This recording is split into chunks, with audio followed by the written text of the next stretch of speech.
Vamos entonces a dar inicio a este compartir del día de hoy. Para nosotros en la Sociedad Venezolana de Toxicología es un placer tener como invitado al doctor Luis Quiñones desde Chile. El profesor Quiñones, Luis Abel Quiñones Sepúlveda, es bioquímico, profesor titular de la Facultad de Medicina de la Universidad de Chile, con PhD en Ciencias Biomédicas, director del Laboratorio de Carcinogénesis Química y Farmacogenética, también del Departamento de Oncología Básico. Como ya les dije, ha escrito muchísimos libros, muchísimos capítulos, revisor en revistas científicas, y para nosotros, como les digo, es un honor tenerlo acá de invitado, sobre todo porque el profe va ahorita mismo de viaje. Farmacogenética, farmacogenómica, ¿es lo mismo? ¿Cuál es su aplicación?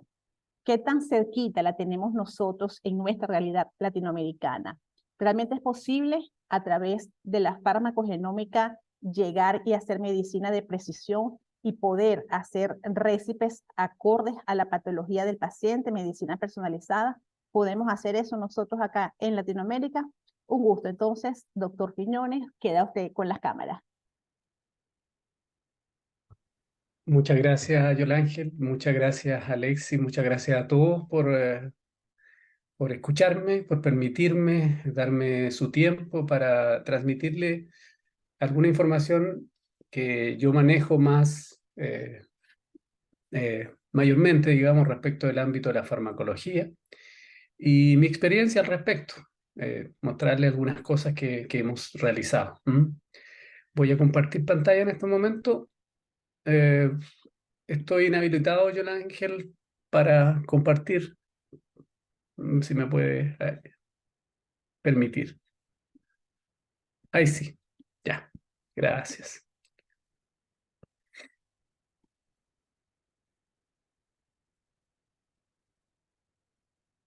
Ahí sí, espérense, vamos a volver. Ok, no tengo ningún inconveniente en que las personas asistentes puedan interrumpirme en algún momento y me hagan consultas, si es que les parece atingente en ese momento. Bueno, vamos a abordar la farmacogenómica y sus aplicaciones clínicas. Vamos a hablar de los principios fundamentales y algunas evidencias que tenemos nosotros en Latinoamérica al respecto. En esta presentación yo hablo a nombre de un grupo latinoamericano, de la Sociedad Latinoamericana de Farmacogenómica y Medicina Personalizada, pero también de la Red Latinoamericana de Implementación y Validación de Guías Farmacogenómicas, a la cual, por ejemplo, pertenece el profesor Alexis Morales. Esta herramienta de la farmacogenómica pertenece al área de la medicina de precisión. De hecho, es una de las herramientas más fundamentales de la medicina de precisión, que lo que persigue es adaptar el tratamiento o el protocolo médico a las características y necesidades de individuos, de los pacientes, durante todas las etapas, del cuidado, la prevención, el diagnóstico, la terapia y el seguimiento. Remarcando la terapia, porque el foco esencial de la farmacogenómica es mejorar la terapia, esencialmente la terapia farmacológica. ¿Y qué es lo que persigue la farmacogenómica esencialmente? Responder preguntas que tenemos todos los seres humanos día a día. En nuestro concepto diario, nosotros nos preguntamos por qué alguien necesita el doble de una dosis estándar de un fármaco para que sea efectivo. ¿Por qué es distinto entre una persona y otra, cierto? ¿Por qué una droga funciona para mí y no para ti, o para ti y no para mí? Al revés. ¿Por qué tengo efectos secundarios y tú no los tienes? ¿Por qué algunas personas contraen una enfermedad, por ejemplo, un cáncer, y por qué otras no? Preguntas que tenemos todos, ¿cierto? O sea, ¿cómo abordar la odisea terapéutica de la variabilidad en las personas? Y esto ya había sido visualizado por el padre de la medicina, Hipócrates, señalando que es más importante saber qué tipo de persona tiene una enfermedad que qué tipo de enfermedad tiene una persona. En ese sentido, el primer texto de medicina personalizada, escrito por médicos, en su subtítulo señalaba la aparición de la revolución farmacogenómica, señalando que la medicina personalizada basa sus preceptos fundamentales en la farmacogenómica. Y en la contratapa de este libro se señalaba las 5 R de de la medicina personalizada, que son al mismo tiempo las 5 R de la farmacogenómica. The right dose, o sea, la dosis correcta, la droga correcta, para la indicación correcta, en el paciente correcto y al tiempo correcto. Eso es el precepto fundamental de la medicina personalizada y también de la farmacogenómica. Pero yo le agrego una sexta R, en la etnia correcta. Eso es muy fundamental porque las etnias latinoamericanas, por ejemplo, son mestizajes muy complejos que en algunos casos responden diferente a medicaciones y eso hace que la variabilidad no solo sea individual, sino también poblacional. Entonces aparece la farmacogenómica, es una disciplina mayor respecto al estudio total de los genes que influencian la respuesta farmacológica con la visión global completa del genoma. La gente utiliza el concepto farmacogenética como homólogo al concepto farmacogenómica, y la verdad que el concepto farmacogenético es más pequeño que el farmacogenómico. El concepto farmacogenético es el estudio de un gen o un grupo pequeño de genes asociado a una respuesta de un medicamento. Un gen, un fármaco el par gen droga que le llamamos nosotros. En cambio, la farmacogenómica estudia la globalidad de los genes farmacocinéticos y farmacodinámicos con objeto de establecer una respuesta. Por ejemplo, como la imagen lo muestra, cuando uno tiene un grupo de la población, lo que uno quiere es saber en esa población, enfrentado a un fármaco, cómo va a responder. Nos gustaría tener una prueba de DNA, una prueba genética que nos permita discriminar en qué personas el fármaco va a ser seguro y eficaz, en qué persona va a ser seguro pero ineficaz, en qué persona va a ser inseguro e ineficaz, que es lo peor de todo, ¿cierto? Y en qué persona va a ser inseguro pero eficaz, como por ejemplo la quimioterapia. Este tipo de prueba debe llevar a una validación clínica primero para que pueda ser usado en la clínica perfectamente. O sea, una prueba de DNA con validación clínica que pueda ser utilizada, ¿cierto? Entonces, ¿cuál es la lógica de la farmacogenómica, la lógica de todo el proceso farmacogenómico? Lo primero es identificar variaciones en la respuesta a fármaco, es decir, que usted en la vida cotidiana clínica, usted vea que hay personas que responden diferente y es extraño, o fenotipo refractario o mala respuesta. Si usted identifica esas variaciones, la clínica debe asociar dicha variación con variaciones genéticas. Buscar a través de la literatura o a través de algún sistema si hay alguna variación genética que explique esa variación fenotípica. Si es así, se hace análisis genético para establecer si es significativa la influencia de la genética en la clínica, o sea, se hace estudios caso control, por ejemplo. Después de eso, una vez demostrado, se desarrollan pruebas genéticas, ¿cierto? Que deben ser validadas en la clínica y finalmente eso se usa para individualizar la farmacoterapia. Esto que podría ser muy, no sé, ciencia ficción probablemente. La verdad es que todo este camino ya ha sido hecho para varios fármacos y hay variadas y varias pruebas genéticas que permiten establecer la individualización de la farmacoterapia. Entonces, cuando uno tiene, por ejemplo, una, un alelo, como una secuencia, por ejemplo, en este caso, vean el alelo 1, alelo 2, ustedes ven que en un caso tiene una timina y en otro una guanina, o sea, un pequeño cambio de un nucleótido puede ejercer un tremendo efecto en la respuesta. Por ejemplo, en el caso 1 va a haber una respuesta buenas a estatinas.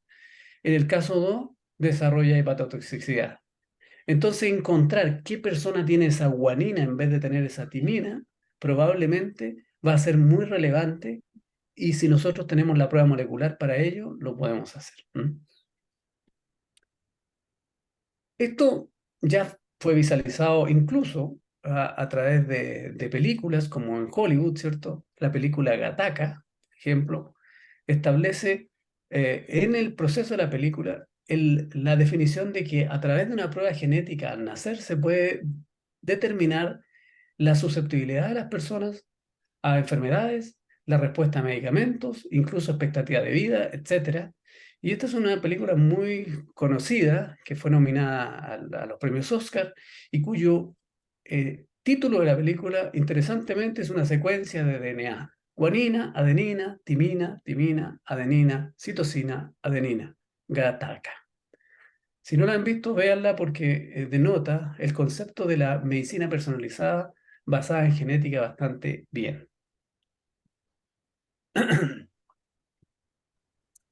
Entonces, hoy en día la farmacogenómica establece que basado en la composición de alelos que uno tenga, es decir, el aspecto genético, uno puede tener ciertas características de metabolismo de fármacos.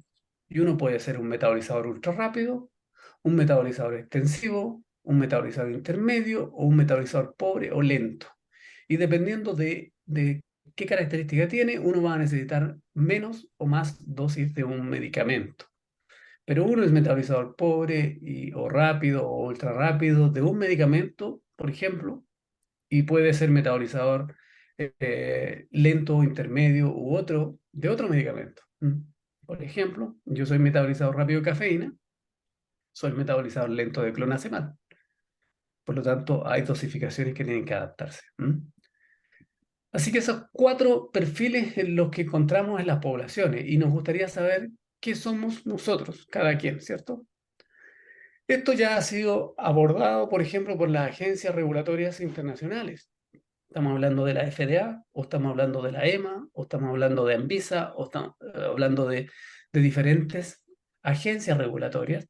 Y, por ejemplo, la FDA, a partir del año 2013, estableció una tabla, aquí está de la A a la C, pero es hasta la Z, de biomarcadores farmacogenéticos, en donde establece que midiendo la variante genética, por ejemplo, de tiopurina metiltransferasa, usted puede adecuar las dosis de azatioprina o mercaptopurinas en general, o midiendo las variantes genéticas de CYP2C9, citocromo P450, 12-9, usted puede adaptar la posología de celecoxib. Y esto ustedes lo pueden ver, lo pueden buscar, googlear, qué sé yo, y van a encontrar toda la información que hay para los más de 200 medicamentos que hoy en día tienen indicación farmacogenética. También hay kits o test que están aprobados por la FDA ya para ser usados en Estados Unidos y también en Europa, etc. Ahí tienen ustedes un kit para tiopurina metiltransferasa, la variante genética que genera riesgo de toxicidad a 6-mercaptopurina, CYP2D6, que permite, la variación genética permite adaptar la posología de tamoxifeno, la UDP glucuroniltransferasa 1,1 para irinotecan y también para codeína, que hoy en día es una analgesia, es una prueba para analgesia inefectiva. También existe un consorcio internacional al cual pertenecemos que publica guías clínicas para la farmacogenómica. Por ejemplo, aquí tienen una del 2021, que es una guía clínica de farmacogenética, es decir, cómo hacer las pruebas farmacogenéticas para adaptar la posología de, por ejemplo, la terapia opioide.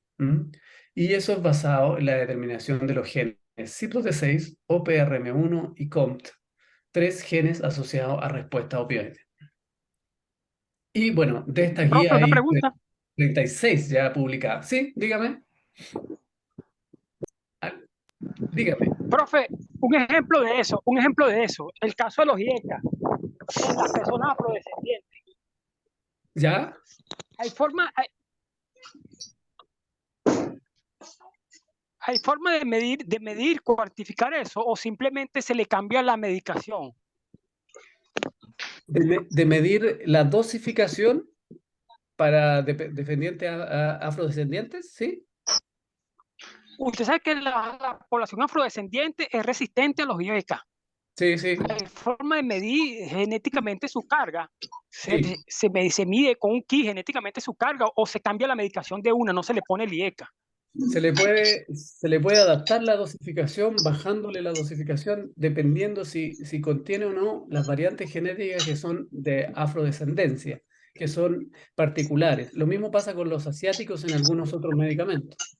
O sea, el tema es que ahora nosotros tenemos una herramienta para explicar el porqué de esas diferencias, pero podemos determinarlo. ¿Mm?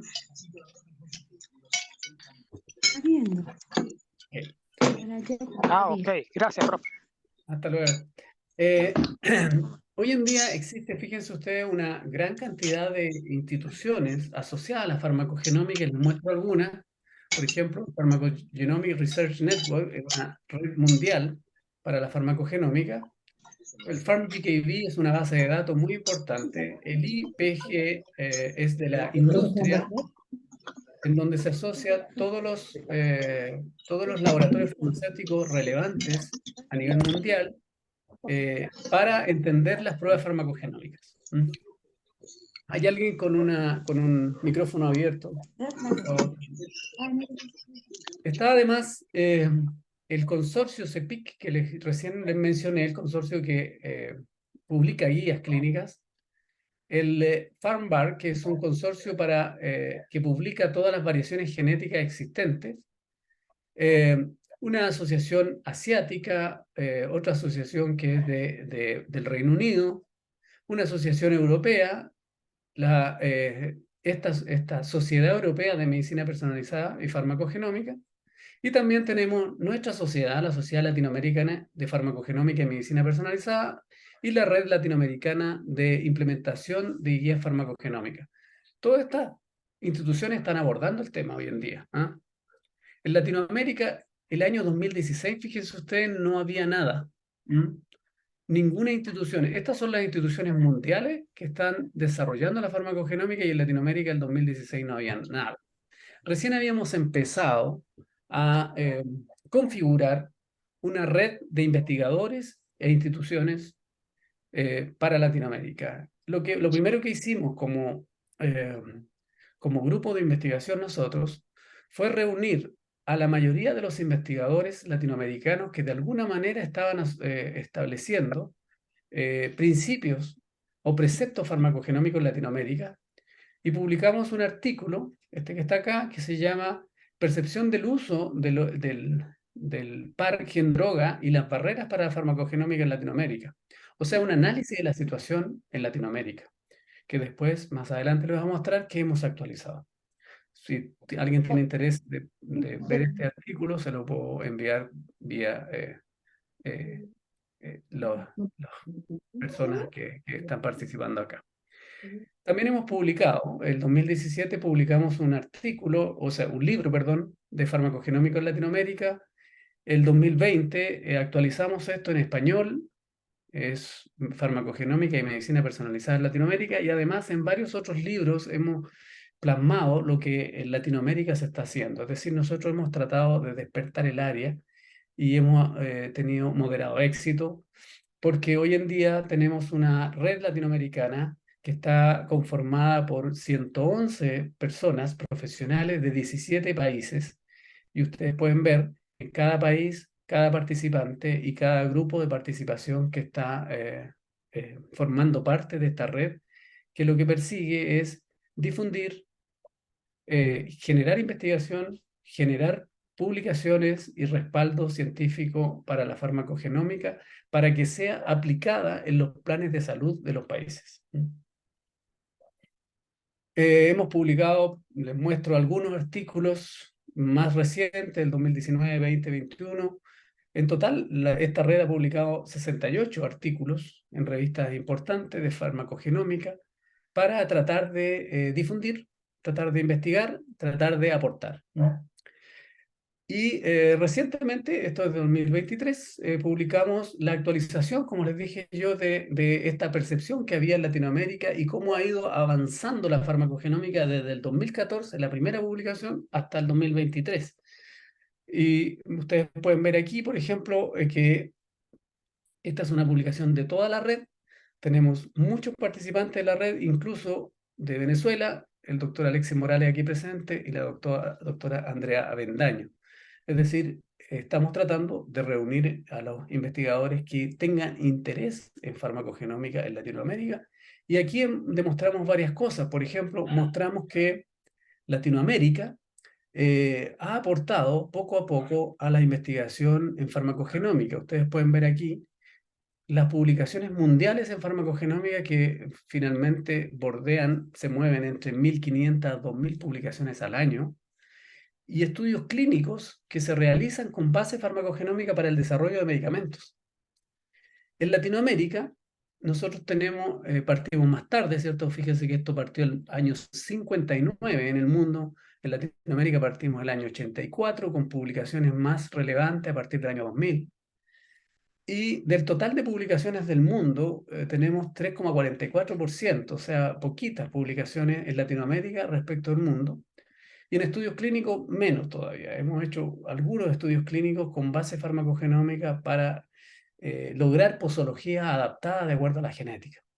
Y esto es bajo porque en Latinoamérica somos el 8,3% de la población mundial, o sea, debiéramos tener una asociación entre cuánto publicamos y cuántos somos. Pero bueno, vamos avanzando y vamos adentrándonos en eso. ¿Cuáles los problemas que ha habido en Latinoamérica para la aplicación de la farmacogenómica?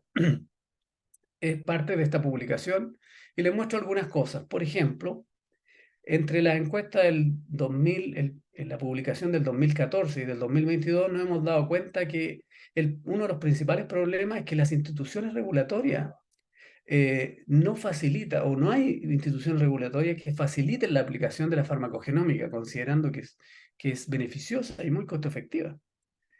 También que los sistemas de salud no promueven la farmacogenómica porque quizá no la conocen. Que no tenemos guías, que necesitamos guías clínicas, esas mismas guías clínicas que yo les mostré, pero para Latinoamérica con la adaptación étnica. Que no tenemos estudios de costo-efectividad para saber cuánto ahorramos, si es que ahorramos, aplicando pruebas farmacogenómicas para la mejor posología. Y también, una cosa que ha ocurrido positiva es que en el 2014, por ejemplo, había mucha reticencia de los clínicos a usar la farmacogenómica, pero ahora el 2022, en azul, comparado con el otro color, esa reticencia ha ido disminuyendo. Es decir, hoy en día los médicos, de alguna manera, tienen mayor proactividad a usar herramientas farmacogenéticas, farmacogenómicas, porque hay evidencia científica bastante sustancial. ¿Cuáles son las áreas de desarrollo de la farmacogenómica y cuáles son las principales aplicaciones clínicas? Fíjense ustedes que hoy en día la farmacogenómica principalmente aborda la oncología, la psiquiatría, la enfermedad infecciosa y la cardiología, pero otras áreas también. Donde se hace mayor cantidad de investigación es oncología, y donde ha tenido mayor éxito es en la psiquiatría, que es un área muy variable de la farmacología. Entonces veamos oncología. Por ejemplo, nosotros publicamos esto el 2019, un análisis que hicimos en pacientes con cáncer testicular, que son sometidos a quimioterapia con bleomicina, etoposide y cisplatino, tres medicamentos en este esquema quimioterapéutico. Además, hay otros esquemas, pero este es el principal. Todos los pacientes con cáncer testicular reciben quimioterapia, por eso usamos ese modelo, y logramos establecer la probabilidad de tener reacciones adversas de acuerdo a ciertas variables genéticas y también no genéticas. Por ejemplo, veamos neutropenia febril. Logramos establecer en un análisis con más de 300 pacientes que las personas que tenían una variación genética, que es un cambio de citosina por timina, en una enzima de reparación del DNA que se llama RCC1, y que además tenían una dosis acumulada de bleomicina que pasa o un esquema, es decir, una dosis alta, con estos dos variables nosotros logramos obtener una ecuación de probabilidad. Esto es P, es probabilidad de tener neutropenia febril. O sea, usted de aquí puede despejar la probabilidad de tener neutropenia febril dependiendo de si tiene o no la genética y la dosis de bleomicina que se le aplicó. Y así logramos, analizando 38 reacciones adversas y más de 26 variables genéticas, logramos establecer 5 ecuaciones de las principales reacciones adversas para explicar o responder la variación genética en cuanto a reacción adversa. Esta es una publicación un poco más reciente de un estudiante doctorado nuestro, en que planteamos un modelo farmacogenómico para explicar el por qué los pacientes que están en quimioterapia, en patología hematológica como leucemia o linfoma, por qué entraban a infección y qué variables genéticas daban cuenta de este ingreso a infección, que es una de las principales causales de muerte en tratamiento de este tipo. Y logramos establecer que alteraciones genéticas en el receptor Toll-like, que tiene que ver con respuesta inmunológica, ¿cierto? En el transportador ABCC2, que es transportador de drogas, en el gen CYP3A4, que es metabolizador de drogas citotóxicas, además de la edad, mayor edad, o presencia de linfoma concomitante, eran variables de riesgo. Y que habían variables protectoras, como por ejemplo tener una variante genética de la interleuquina 6 o en un transportador OAT que se llama. Este modelo, que muestra variables de riesgo y variables de protección, lo evaluamos y logramos hacer una curva ROC, que con un 93% de área bajo la curva, que da explica un buen método predictor, por decirlo así. Y al mismo tiempo con una especificidad del 85%, perdón, una sensibilidad del 85% y una especificidad del 60%. Es decir, evaluado como una especie de kit, ¿cierto?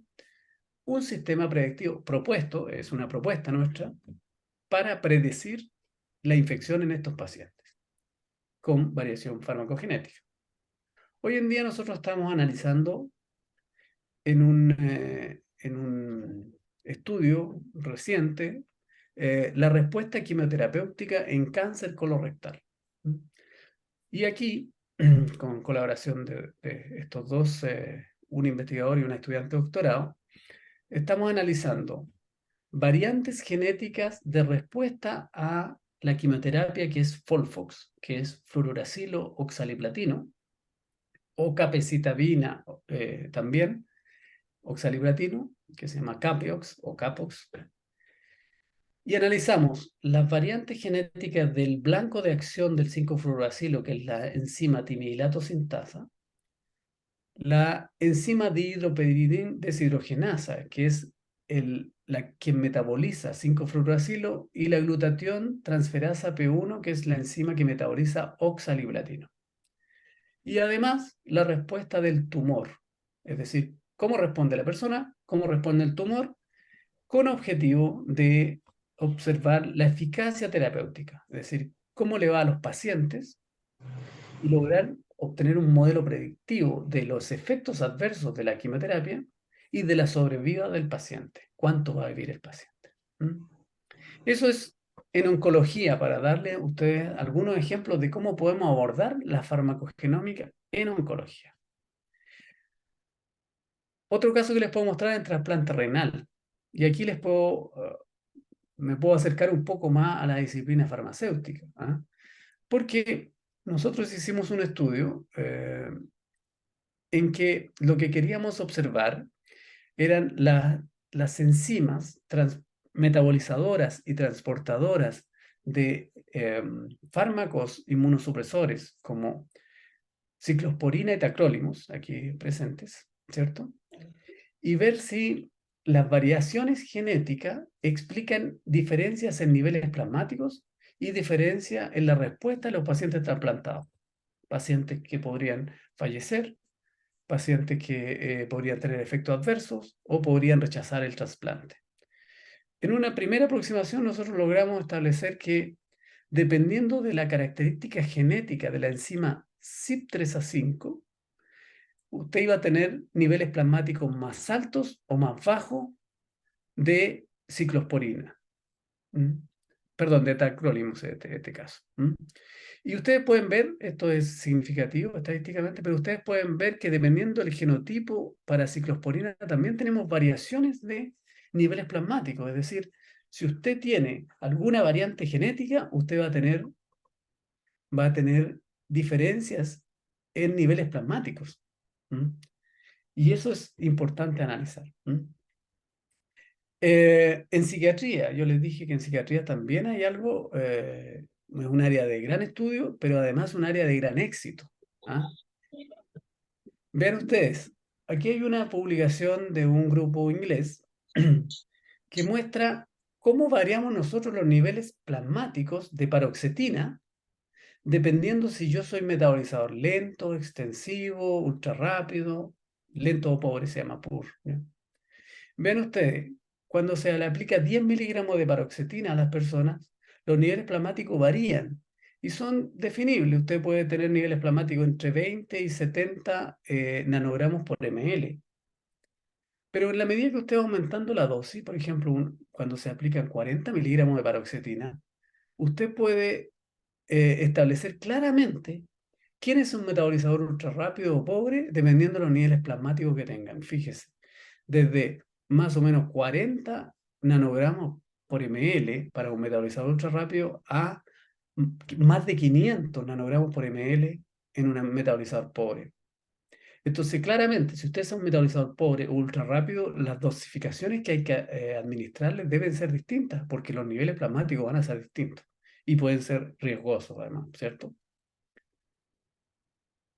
En este sentido, nosotros hicimos un análisis de enzimas que metabolizan compuestos psiquiátricos. Por ejemplo, la CYP2D6 metaboliza el 70% de los agentes de uso psiquiátrico, psicotrópicos, por ejemplo. Y en este análisis nosotros logramos establecer un panel de variantes genéticas de este gen que explican en gran medida la respuesta antidepresiva. Convengamos que cuando cuando un psiquiatra trata a pacientes que están en depresión, lograr dosificaciones apropiadas es muy difícil. Y la explicación está en la variabilidad genética en estas enzimas que metabolizan estos agentes psiquiátricos. Entonces nosotros, a través de este estudio, logramos establecer, en este caso población chilena, un panel de varios variantes génicas de este gen que explica la respuesta antidepresiva, y este panel genético lo implementamos en una clínica en Chile, que es la Clínica Las Condes, y aquí pueden ver ustedes la página de la clínica, después de 10 años prácticamente de investigación. Esto es el departamento de psiquiatría, y ustedes tienen aquí una prueba farmacogenómica que en este momento se usa en la Clínica Las Condes para ser aplicada en pacientes con terapia antidepresiva. Primero se hace el análisis genético y después, dado el análisis genético, se le administra algún agente antidepresivo versus otro, de acuerdo a la genética, es decir, una posología guiada por la variación genética del paciente. Aquí les muestro que en esta enzima que metaboliza agentes psiquiátricos hay un sistema de clasificación de actividad hoy en día en que se establece, por ejemplo, una codificación. Si usted tiene variantes genéticas, voy a ponerlo acá, si usted tiene estas variantes genéticas en la enzima CYP2D6, usted va a ser metabolizador ultra rápido. Si usted tiene estas variantes genéticas, que este es un sistema de nomenclatura, asterisco 41 significa, por ejemplo, que usted tiene una variante G en vez de tener una C en una ubicación específica del gen. Entonces, si usted tiene estas variaciones genéticas, usted va a ser metabolizador normal. Si usted tiene estas variaciones genéticas, usted va a ser intermedio. Si usted tiene estas, va a ser metabolizador pobre. Y de acuerdo a cuántas tenga, usted va a tener un score, un número, una validación. Y ese score va a determinar si usted es metabolizador lento, rápido, intermedio, etc. Entonces, el score va de 0 a 2,25.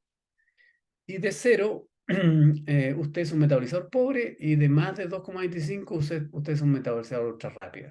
Este es un sistema que se estableció hoy día para analizar en el área psiquiátrica cuándo usted es un metabolizador de un tipo o de otro. Este sistema lo generó la doctora Andrea Guedic, que trabaja en la Universidad de Kansas. Un ejemplo de cómo se ha aplicado esto. Y fíjense ustedes que esto tiene una implicancia, y pongámosle atención a esto, tiene una implicancia en salud mundial. En el año 2009 se publicó este trabajo respecto al fallecimiento de un niño después de una tonsilectomía, extracción de amígdalas. Al niño se le dio una dosis estándar de codeína y el niño murió por depresión respiratoria. Algo absolutamente extraño, no se entendía por qué con una dosis normal un niño podía fallecer por depresión respiratoria. Resulta que se hizo un análisis post-mortem y se logró establecer de que el niño tenía altos niveles de morfina en sangre. ¿Por qué altos niveles de morfina? Porque resulta que la codeína se metaboliza a morfina por la enzima CYP2D6, esta misma enzima que tenía esta codificación de actividad. El principio activo es la morfina, no es la codeína. Esta es una prodroga. Entonces, se hizo un análisis genético de esta enzima y se logró establecer de que el niño tenía duplicaciones génicas de CYP2D6. ¿Qué quiere decir eso? Varias copias del gen CYP2D6. 13 copias del gen CYP2D6, para ser exacto. Si usted tiene 13 copias de un gen que produce morfina a partir de codeína, lo más probable es que tenga altísimos niveles de morfina. ¿Cuál es el resultado de esto? Que el niño se envenenó por morfina, o sea, se intoxicó, y por lo tanto su muerte por depresión respiratoria fue por esto. ¿Por qué les traje este caso? Porque este caso llevó una alerta mundial y el año 2015 la FDA restringe la prescripción de codeína en jarabes para la tos que se usaban permanentemente en todos los jarabes para la tos. Y también medicinas que contengan tramadol que tienen el mismo metabolismo. Y también en madres que amamantaban. Esa restricción, algunos de ustedes se recordarán que ocurrió y que hizo que cambiara todo el sistema sanitario. Por ejemplo, en el 2016 en Chile se acogió esta misma norma y un instructivo se lanzó que decía que codeína ya no debe usarse en menores de 12 años, ¿cierto? Y en mayores de edad debe usarse de manera restringida, porque existía la posibilidad de que existiera personas con estas duplicaciones génicas y que se intoxicaran con morfina por el hecho de tomar codeína. Así que ahí tienen un ejemplo bien interesante de cómo se aplica la farmacogenómica. Hoy en día nosotros tenemos una forma de determinar cómo respondemos. Por ejemplo, este es un sistema de predicción de la respuesta antidepresiva según la farmacogenética. Esta es una empresa a la cual uno puede mandar su muestra de DNA o un hisopado bucal o una muestra de sangre, la manda, le entregan de vuelta el resultado y ese resultado les va a decir, por ejemplo, ahí tienen los genotipos, si usted es metabolizador ultra rápido, intermedio, extensivo, qué sé yo, de diversos fármacos. Este es el resultado de una muestra que mandó alguien, por ejemplo. Y el resultado dice que usted puede usar directamente fármacos como el bupropión, la venlafaxina, etc. Tiene que usar con precaución amitriptilina, citalopram, es decir, con dosis menores. Y no tiene que usar, porque le va a generar toxicidad o fallas de eficacia, duloxetina, fluoxetina, ahí tienen algunos, ¿ves? Clozapina. Es decir, esa es una prueba que hoy en día está en el mercado, está en Europa, en Estados Unidos, incluso en algunas partes de Latinoamérica, y que, por ejemplo, en mi laboratorio lo hacemos para adaptar terapia antidepresiva. En la Clínica Las Condes, en Chile, también se hace. Ahí tienen un ejemplo de aplicación directa. Otra aplicación que nosotros estamos abordando es una de terapia anticoagulante. Esto es el área cardiovascular. Con un equipo de trabajo más o menos importante, nosotros hemos, a través de 10 años, estudiado cómo se metaboliza el anticoagulante que se usa principalmente en Chile, en el sistema de salud, que es acenocumarol. No warfarina, acenocumarol usamos los chilenos. Hicimos un análisis de la genética, del manejo de banco a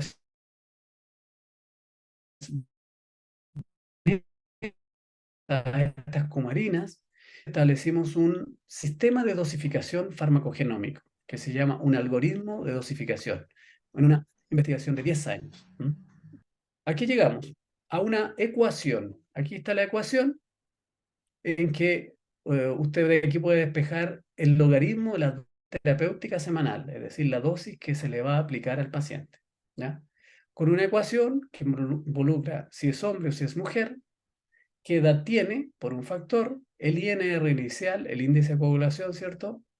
El índice de masa corporal y también las variantes genéticas de las enzimas farmacocinéticas y de las proteínas farmacodinámicas, como el BCORC1, que se llama, que es el blanco de acción, que explican la respuesta a senocumarol. ¿Cómo se hace esto? Por ejemplo, llevémoslo a la práctica. Si usted quiere calcular la dosis terapéutica semanal de acenocumarol que requeriría una paciente, usted necesita los datos de la paciente para llenar esta ecuación. Tenemos la paciente. Sexo femenino, edad 89 años, INR inicial 4,5, índice de masa corporal 29. Las variantes genéticas que tiene, después de analizar en el laboratorio, ¿cierto? Asterisco 1,2, asterisco 3,3 y genotipo AA. Variantes genéticas, esas son... tendría que explicarle el proceso de análisis genético en laboratorio, pero es bastante simple, ¿ya? Que se hace a través de PCR, PCR de tiempo real o secuenciación. ¿Se puede hacer en cualquier país? Se puede hacer en cualquier país. Si se hace un PCR simple, uno puede determinar una variante genética. Cuando tiene esos datos, usted los reemplaza en la ecuación. Usted reemplaza los números en la ecuación y despeja la dosis terapéutica semanal. Entonces la dosis terapéutica semanal es 8,6. Se le dice al médico, el médico se acerca lo que más pueda a eso, dependiendo de cuánto tiene que dividir el comprimido, ¿cierto? Puede ser 8, puede ser 9, qué sé yo, pero acerca de eso, y de ahí empezamos a aplicar la dosificación. Resolvemos un problema porque genéticamente explicamos la dosis que el paciente requiere y no tenemos que esperar tanto tiempo como se espera para lograr obtener una dosis apropiada, que normalmente es alrededor de un año. Así que imagínense ustedes, mientras tanto las personas están con riesgo de coagulación o de hemorragia, o sea, un accidente trombótico o un accidente hemorrágico, cerebrovascular esencialmente. Otro caso de aplicación clínica es más o menos reciente, es un fármaco denominado Siponimod, que es para la esclerosis múltiple secundaria progresiva, que fue aprobado en 2019 y que se metaboliza por el citocromo P450-12,9 en un 80%. ¿Qué se sabe de este fármaco? Que es muy caro y que es para una enfermedad rara, ¿cierto? Que tiene la siguiente recomendación. Si usted tiene los genotipos 1,1, 1,2 o 2,2, puede llegar a usar hasta 2 miligramos al día. Si usted tiene el genotipo 1,3 o 2,3, tiene que usar 1 miligramo al día, la mitad. Y si tiene el genotipo 3,3, está contraindicado. ¿Por qué? Porque va a tener una reacción, esencialmente algunos problemas cardiovasculares e inmunológicos que van a llegar a incluso la muerte para una enfermedad que es grave, con un fármaco que es caro. Y por lo tanto, hoy en día no se puede usar este fármaco si no se hace el análisis genético primero. Ahora es un fármaco nuevo que no ha llegado a todos los países. En enfermedad infecciosa, que yo creo que es una de las últimas cosas que les voy a mostrar, también algo se ha hecho, por ejemplo, en VIH, una tesis de doctorado que hicimos. Personas tratadas con atazanavir y con efavirenz, hicimos análisis genético en pacientes con VIH y logramos establecer, fíjense ustedes, que si los pacientes tenían en la enzima UDP-glucuroniltransferasa que metaboliza atazanavir, si tenían el genotipo TA7, que son timina adenina 7 veces, la persona tenía 16 veces riesgos de tener hiperbilirubinemia severa, que es la principal causa de falta de adherencia a los pacientes. O sea, estamos explicando la hiperbilirubinemia a través de un análisis genético.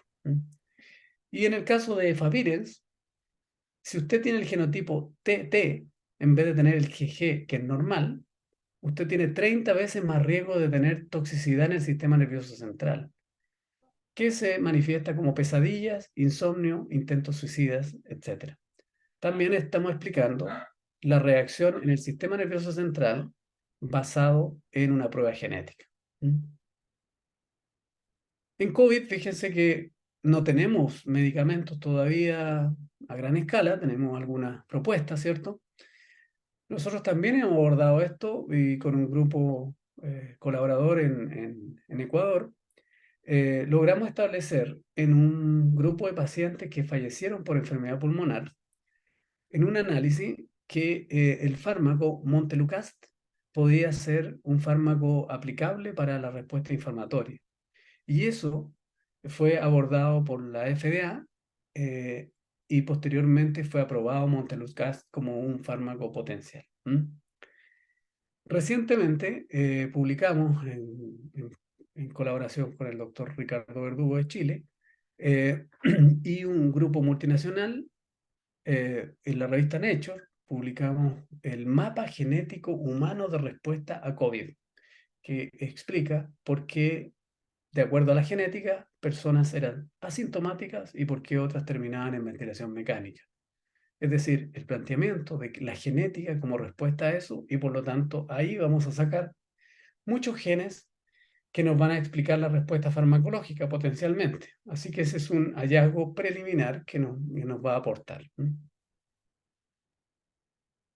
¿Hacia dónde vamos en la farmacogenómica? Vamos hacia el lado del medio ambiente. Fíjense que hoy en día nosotros estamos analizando, según lo que yo les he mostrado, los variantes genéticas o polimorfismos genéticos, farmacocinéticos o farmacodinámicos que explican la respuesta del paciente, o sea, estamos usándolo para hacer medicina personalizada.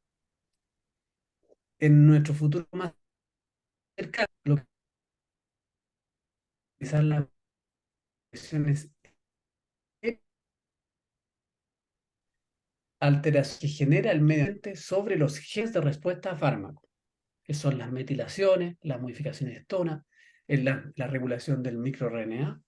Es decir, con la variable genética que se estima explica entre el 70 y el 80% de la respuesta farmacológica y la variable epigenética que va a explicar el restante, nosotros podríamos tener un panel de análisis que pudiese explicar en gran medida la respuesta variable de los pacientes. Alguien que tenga esta variante no puede tomar este fármaco, alguien que tenga esta otra tiene que tomar el doble la dosis, el triple la dosis, etc. La farmacoepigenómica, hacia allá vamos. La pregunta fundamental es si esto es costo efectivo, si vale la pena, si alcanzamos, nos sirve el análisis. Un estudio farmacogenómico puede bordear los $200 en promedio y también puede alcanzar hasta $1000 quizá. Pero hay pruebas como imágenes, por ejemplo, que valen más que eso. Pero si pensamos en Latinoamérica que podemos hacerlo por 200, 300, $400, fíjense, este es un estudio hecho en Europa, en donde el costo del análisis genómico es un poco mayor, en donde se hizo un análisis de fármaco económico para saber si era costo efectivo. Aquí se analizaron todos los estudios clínicos farmacogenómicos que se habían hecho, en Europa se han hecho bastantes, y se logró establecer que el 25% de los estudios mostraba que la farmacogenómica era costo efectiva. Es decir, que mejoraba al paciente, servía para bajar los días cama, servía para mejorar, aunque la prueba podría no ser tan económicamente beneficiosa, pero servía para mejorar la calidad del paciente. Eso se llama costo efectividad en términos generales. Pero el 50% de estas mismas pruebas resultó ser costo ahorrativa, es decir, que además de servir para lo que queríamos, además ahorraba el dinero del sistema de salud. Es decir, un 75% de los estudios realizados en Europa valía mucho la pena hacerlo por los pacientes. Y hay muchos estudios de costo-efectividad realizados por el doctor Munir Pir Mohamed, quien está aquí, que hemos demostrado que es absolutamente costo efectivo implementar las pruebas farmacogenómicas y es particularmente relevante implementarla en países como Latinoamérica, donde necesitamos ahorrar dinero para desarrollar un país o para mejorar la salud pública. Tanto es así que en Europa hicieron un estudio de 7.000 pacientes que usaron un panel de 12 genes farmacogenéticos, que están acá, para alrededor de 65 fármacos, y lograron demostrar que en estos 7.000 pacientes podíamos reducir significativamente las reacciones adversas, casi el 30% de la reacción adversa. Fíjense que esto está publicado en febrero del 2023. Producto de eso, España aplicó estas pruebas y va a ser el primer país europeo que en el sistema público normalice la utilización de la farmacogenética. Este es un gran avance. Esto fue el 20 de septiembre del 2023, recién, en donde, si bien es cierto, en Islandia y en Suecia, en Estados Unidos y en Europa en general, las pruebas farmacogenómicas están siendo aplicadas, España va a ser el primer país que en su sistema de salud va a aplicarlo como de manera regular, ¿no? Y este es un aporte de la Sociedad Española de Farmacología, que es liderada por el doctor Adrián Llerena. Así es que hay pruebas farmacogenómicas ya aplicadas recientemente en diversos países y nosotros lo podemos hacer en Latinoamérica. Es decir, nosotros queremos medicina personalizada, queremos un fármaco a la medida de la genética de una persona. Por ejemplo, un fármaco que sea hecho para nosotros. Entonces llega y dice, este es para mí de acuerdo a mi genética y mi dosificación. Entonces, eso es todo lo que yo les quería mencionar hasta el respecto. Les muestro aquí dos instituciones en las cuales participamos, la Sociedad Latinoamericana de Farmacogenética y la Red de Genética Humana, en donde participamos recientemente, y nuestra Red Latinoamericana de Farmacogenómica, de implementación de guía farmacogenómica, que está conformada por 15 países, en lo cual participa Venezuela, a través del doctor Alexis Morales y la doctora Andrea Bendaño, todos cordialmente invitados a participar de todas estas instancias, porque es muy importante que crezcamos, colaboremos, nos desarrollemos, así que estoy a su disposición para lo que ustedes necesiten. Por ahora, preguntas. Excelente presentación, doctor, felicitaciones. No me dejaste hacerte ninguna pregunta porque hasta el costo que era lo que te iba a preguntar lo dijiste ya, ¿no? Mira, pero tienes un medicamento personalizado. No, ya vi que me personalizó, ¿no? Y ¿Cuál? yo que ando con el guarapo aguado, entonces viene y pone la capsulita ahí específicamente, medicina personalizada para Yolanda Hernández. El mundo chiquitico, doctor, el mundo chiquitico. Preguntas, Bueno. doctor Alexis Morales. Bueno, no, en primer lugar, agradecerle al doctor Quiñones, de verdad, por la presentación. Para nosotros en Venezuela es un reto estar en la sociedad. Empezamos a trabajar gracias a Rivas, gracias al apoyo del doctor Quiñones y su laboratorio. Este martes empezamos ya con reclutamiento de pacientes.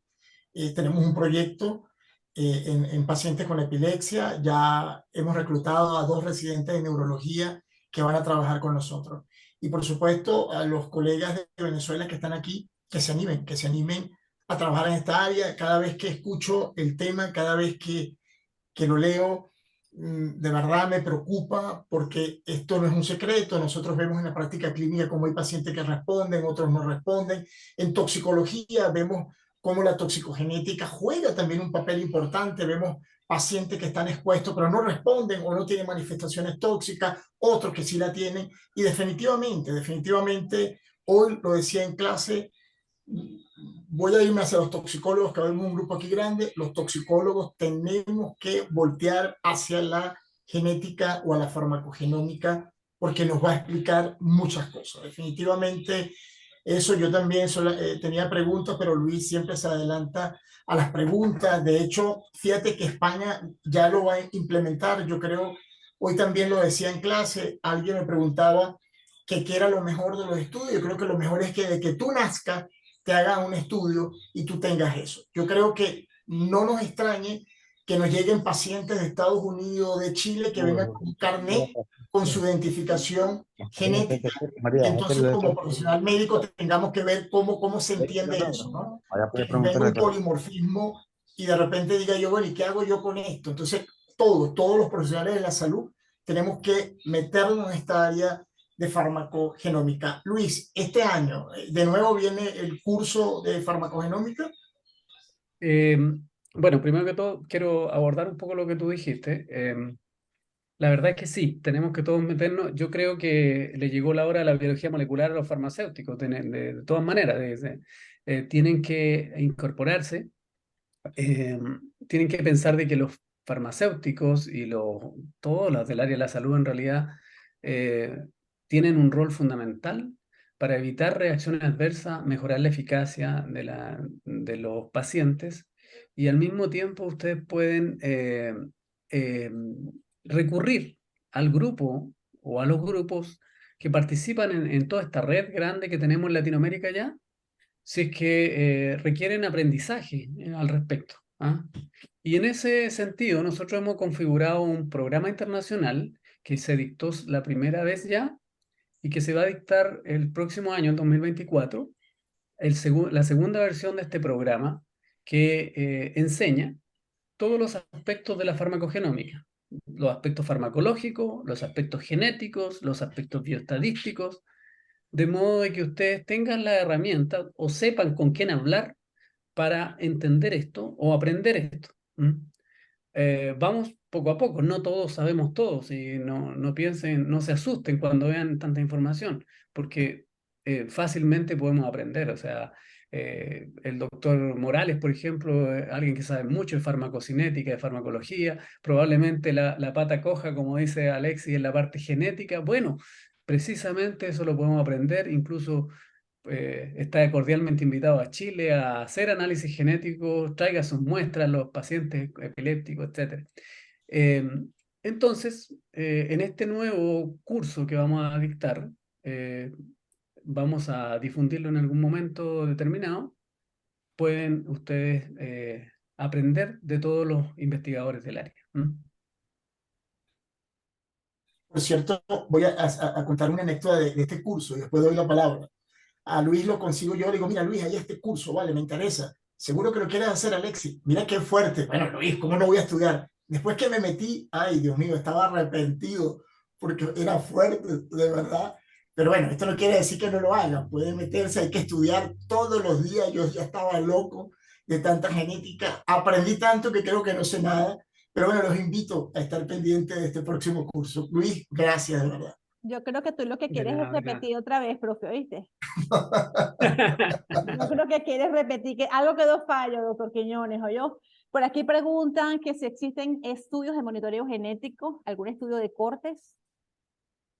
Sí, pero en Europa nosotros no hemos hecho estudio de corte, monitoreo genético todavía. Lo que estamos haciendo ahora el único estudio prospectivo y de seguimiento que estamos haciendo es para un estudio particular, este de Conacenocomarol, que acabo de mostrar. En ese sí vamos a tener algún alcance al respecto. Pero en Europa hay muchos que están publicados, en Estados Unidos también, que uno puede homologar. La gracia es que nosotros en nuestra región latinoamericana vamos a tener respuestas genéticas diferentes, y eso hace que tengamos que hacer nuestros propios estudios, porque si no, no podemos aplicar posologías, porcentaje, efectos adversos, malas respuestas que se dan en otras poblaciones. Saludos desde Mérida, de Remy Rada, del equipo de investigación del doctor Alexis Morales, rumbo a la medicina Gracias, personalizada. muy amable. Y por aquí te preguntan que si los bioquímicos y los farmacéuticos están calificados para prescribir medicamentos. ¿Dónde? ¿En Chile? En Chile no. Aquí tampoco. Solo médicos, sí. Aquí tampoco. Lo que no significa que no estén capacitados para hacer Involucrados ni investigación. capacitados, sí. Somos un equipo, definitivamente. Cierto, Si no cierto. trabajamos en equipo, pues no hacemos nada. ¿Alguna otra pregunta Bueno, o algún otro comentario? Por favor. a propósito de eso, la farmacogenómica obliga a la interacción multidisciplinaria.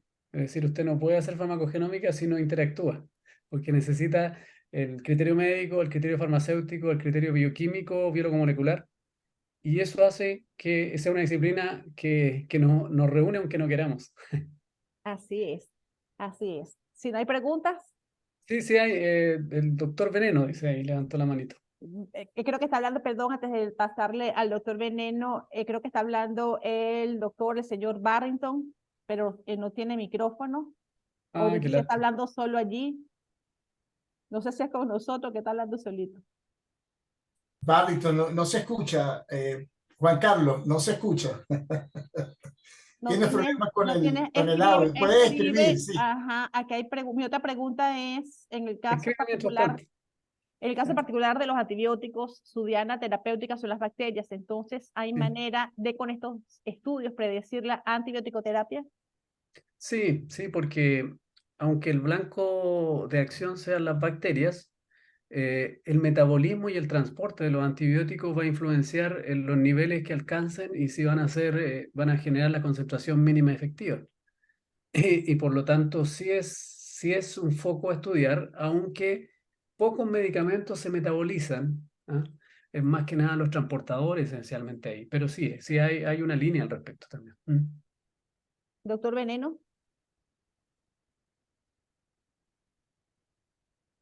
Sí, la profesora Yalitza tiene primero la palabra antes que yo Ah, no he visto por allí. Sí, sí, ya ajá, lista. Profe Aular. Genial. por Bueno, jerarquía. muy amable, muchas gracias, doctor. Usted como siempre es tan amable. Bueno, felicitar al doctor, una excelente exposición.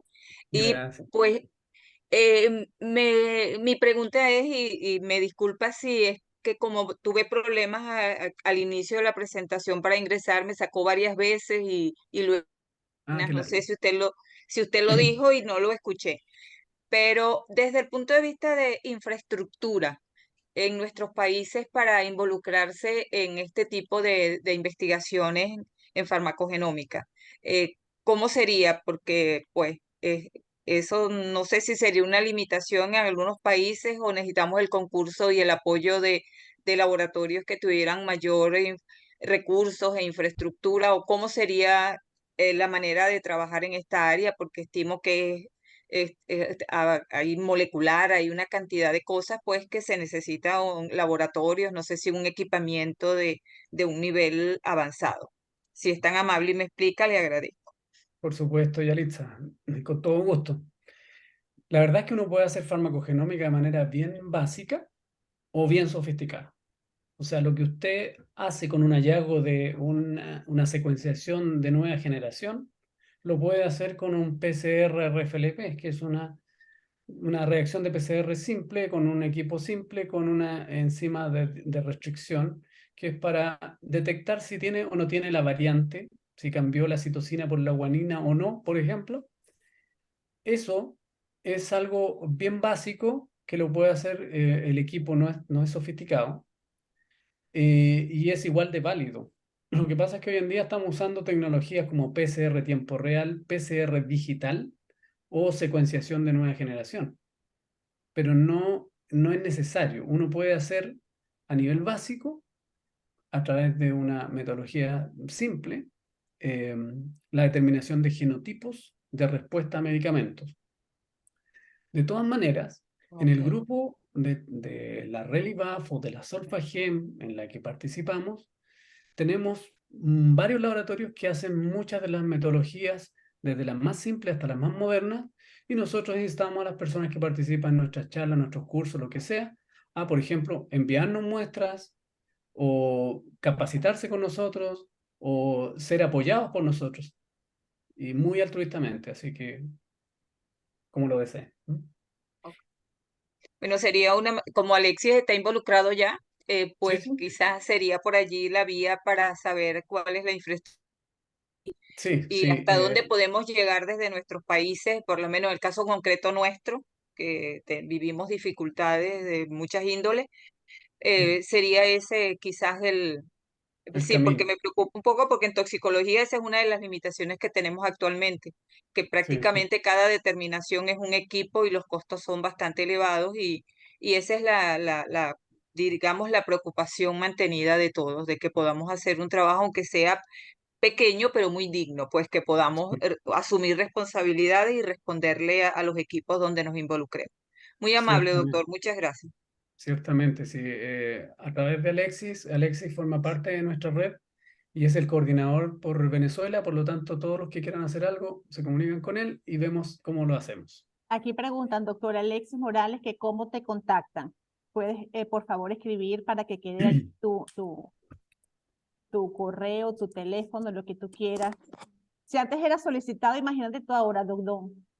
Aquí te preguntan, doctor Quiñones, si Ahí está mi existen correo. estudios de farmacogenética relacionada con el trastorno obsesivo compulsivo. ¿Perdón? No Si alcancé a escuchar.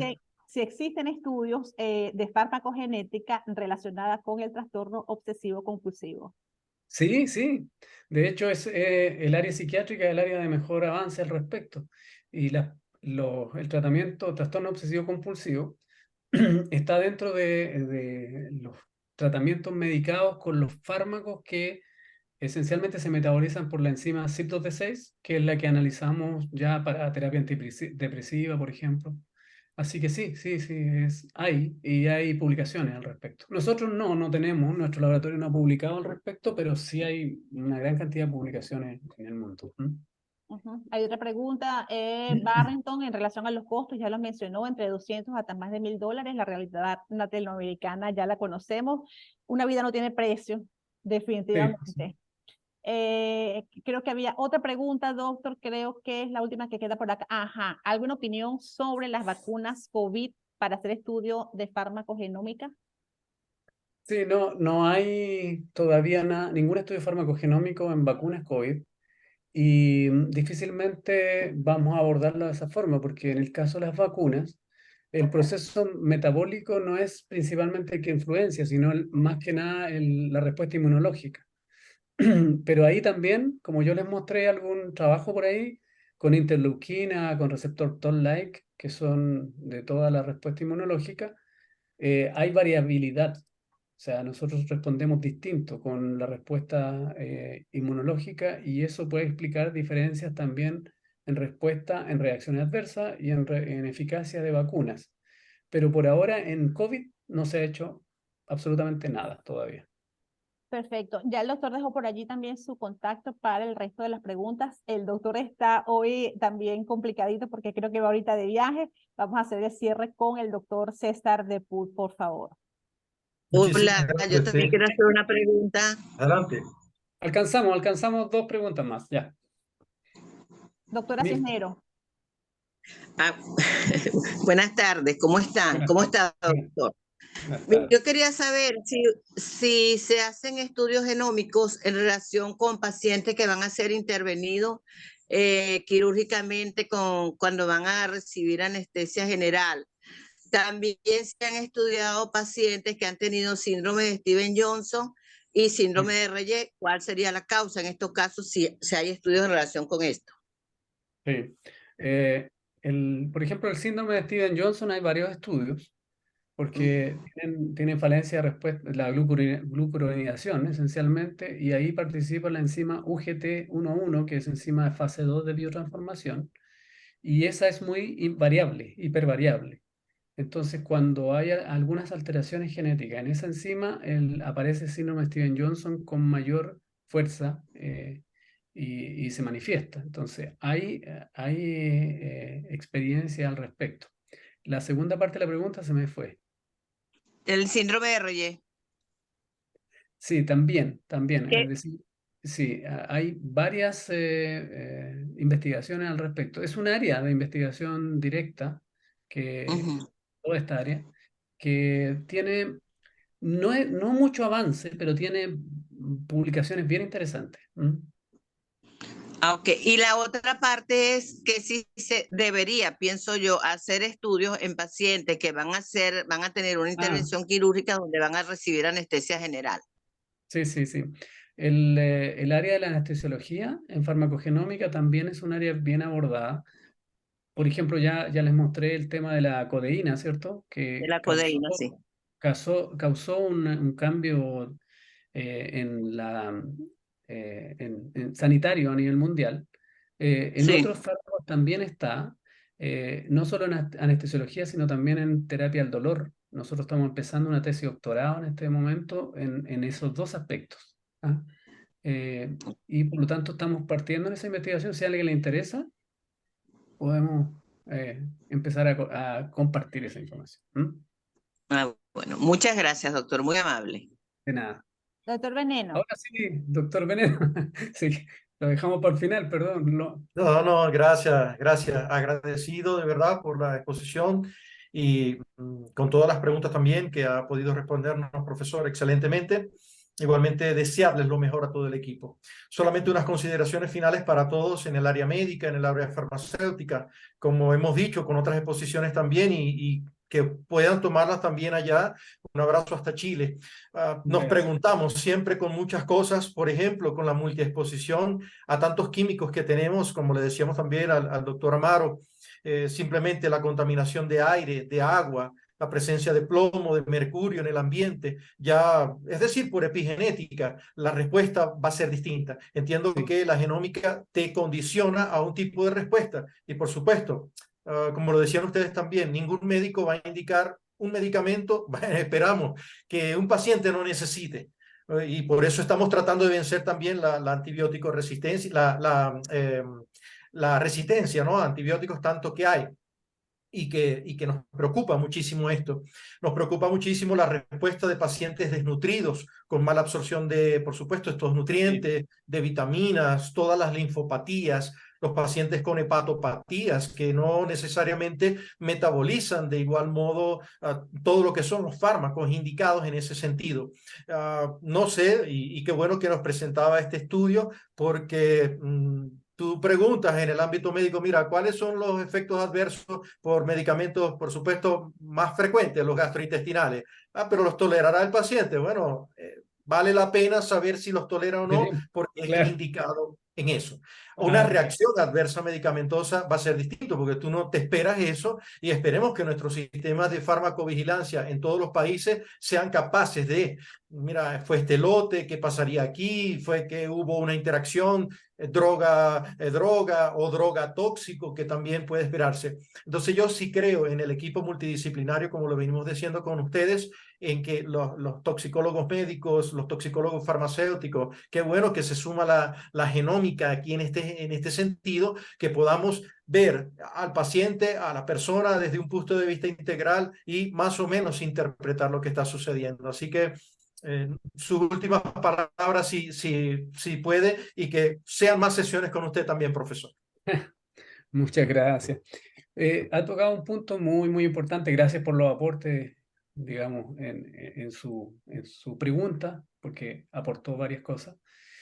Sí, la epigenómica es lo que se viene, porque hay gente que tiene, por ejemplo, algún tipo de variante genética en que la variación genética hace que su metabolismo sea lento, sea poco, pero por exposición medioambiental, un agente inductor puede aumentar esa expresión génica y hacer que parezca normal la persona. O puede un agente represor ejercer un efecto mayor que la variante genética que ya tiene el paciente. Entonces se da, por ejemplo, en clozapina, por ejemplo, que los hidrocarburos aromáticos policíclicos afectan el metabolismo porque interactúan con la misma enzima que metaboliza clozapina. También pasa con los hidrocarburos policíclicos en paracetamol. Hay una serie de agentes toxicológicos medioambientales que afectan la terapia farmacológica y que explican reacciones adversas o falla terapéutica. Así que es un campo que para nosotros es muy importante y por eso tenemos también, además del profesor Alexis Morales, que se maneja en ese aspecto, en Colombia un colaborador que trabaja en toxicogenómica adentro de nuestra red farmacogenómica. Y por eso muy invitado a colaborar. Bueno, estoy con poco Muchísimas gracias. Agradecidos contigo, doctor Quiñones. Estamos Bueno. a la orden aquí. Esperamos, como dice el doctor Veneno, tenerte pronto. Gracias al doctor Alexis Morales por el contacto. Tu club de fan va a seguir aumentando, Don, porque bueno, ya, ¿no? Ya te quieren No contactar tengo. y todo eso. O sea, él tiene un club de fan, doctor Quiñones. Lo que pasa es que no, te invitamos a que todos los últimos de cada mes te sumes al compartir de la sociedad. Bueno, Por aquí te felicitan, que muchos saludos, que muchas gracias, que excelente participación, etcétera. Se nos acaba el mes de octubre, que no se nos acabe nunca el mes rosa. Seguimos en la prevención contra el cáncer de mama. Cuídate, diagnostícate a tiempo, toda vida es valiosa. Nos vemos el próximo mes, Dios mediante, con la presencia del doctor Gorka Oribe desde España. Un gusto y hasta bueno, luego. hasta luego. Muchas gracias Chao, por gracias. Feliz viaje, Luis. por la Gracias. paciencia. Feliz viaje. Vale, chao.